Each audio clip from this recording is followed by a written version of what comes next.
Hi everyone, this is Sabri again, and I'm happy to meet you all. In this video, we are going to discuss about what Spring Framework is mainly used for. So, Spring Framework is used to develop enterprise application, as I've already stated in my earlier video. This enterprise application means what? We should know about it, right? So, there are people who are first-time learners. You might have not heard about the term called enterprise application. Majorly, people who are coming from the Java background would have substantially learned about the different types of applications: web, uh, standalone, web, and enterprise application. Now, if you look at this enterprise application, if I wanted to give a definition for it, I would say it's just a big business application. You're going to create a very big business application. It's not just a small application, small web application. It's going to be a very big application. And moreover, if you look at it here, some of the examples to term for an enterprise applications are banking applications. Banking application is one good example for enterprise graded application. It's not a small application. You'll be having millions of lines of code to be written in order to create one secured banking application. Enterprise application deals with major concepts of security. So we need to deal with security, we need to deal with transactions, efficient transactions, we need to talk about the reliability, right? We need to talk about the consistency in order to give the responses instantly.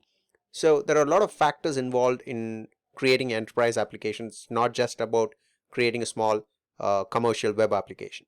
Yes, of course, enterprise applications are commercial applications, but then some examples are banking applications, very big business application.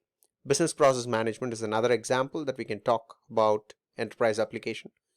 And CRM is another interesting example when it comes to the enterprise application. Customer relationship management applications are CRM applications. And we can also talk about ERP. ERP applications are again an enterprise graded applications. So the list goes on. There are many number of applications which I can list out, but technically to talk about when it comes to business applications, we deal with immediately the thing that strikes into your mind is banking application.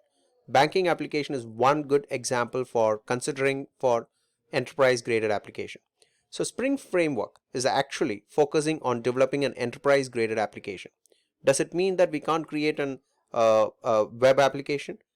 Web application has a different term here. One is static application, another one is dynamic application. Let's talk about a dynamic web application.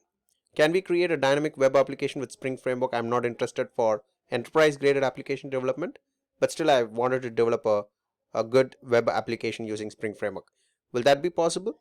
Yes, of course it is possible, but the main purpose of this Spring Framework, okay, is to develop enterprise application. This enterprise application is ideally a very big business application, and some of the examples are listed out here. So that's it in this video, and we'll connect up in the next video where we are talking about more about the Spring Framework architecture.